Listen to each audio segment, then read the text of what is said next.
సినీ పరిశ్రమను ప్రోత్సహించే లక్ష్యంతో తెలంగాణ రాష్ట్ర ప్రభుత్వం తెలంగాణ గద్దర్ ఫిల్మ్ అవార్డులు ప్రారంభించిన సంగతి తెలిసిందే. ఉమ్మడి రాష్ట్రంలో ఇచ్చే నంది అవార్డుల స్థానంలో ప్రముఖ గాయకుడు ప్రజాయుద్ధ నౌక గద్దర్ పేరిట తెలంగాణలో గద్దర్ ఫిల్మ్ అవార్డులు ఇస్తున్నారు. ఈ నేపథ్యంలోనే 2025వ సంవత్సరానికి గాను తాజాగా ఈ అవార్డులని ప్రకటించారు.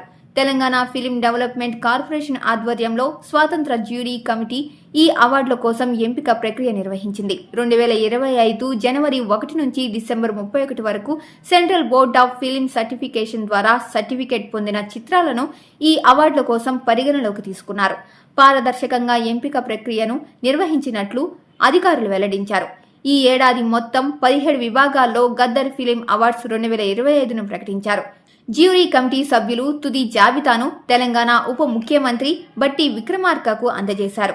ఈ సమావేశంలో నిర్మాత దిల్ రాజు, నటుడు తనికెల భరణి, సంగీత దర్శకుడు మణిశర్మ, నటి రోజా రమణి, నటి ప్రగతి తదితరులు పాల్గొన్నారు. అనంతరం జ్యూరీ చైర్మన్ మణిశర్మ ఆధ్వర్యంలో విజేతల జాబితాను అధికారికంగా ప్రకటించారు. ఈ అవార్డులో ఉత్తమ చిత్ర విభాగంలో రాజు వెట్స్ రాంబాయి మొదటి బహుమతిని గెలుచుకుంది. రెండవ ఉత్తమ చిత్రంగా దండోరా ఎంపిక కాగా, మూడవ ఉత్తమ చిత్రంగా వెడ్డింగ్ ఫోటోగ్రఫీ చిత్రం నిలిచింది.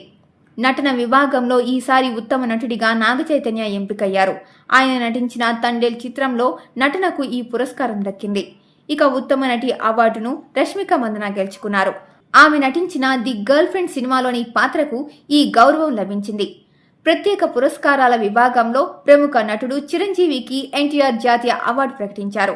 ఆయన తెలుగు సినీ పరిశ్రమకు చేసిన సేవలను గుర్తిస్తూ ఈ గౌరవం ఇవ్వనున్నారు.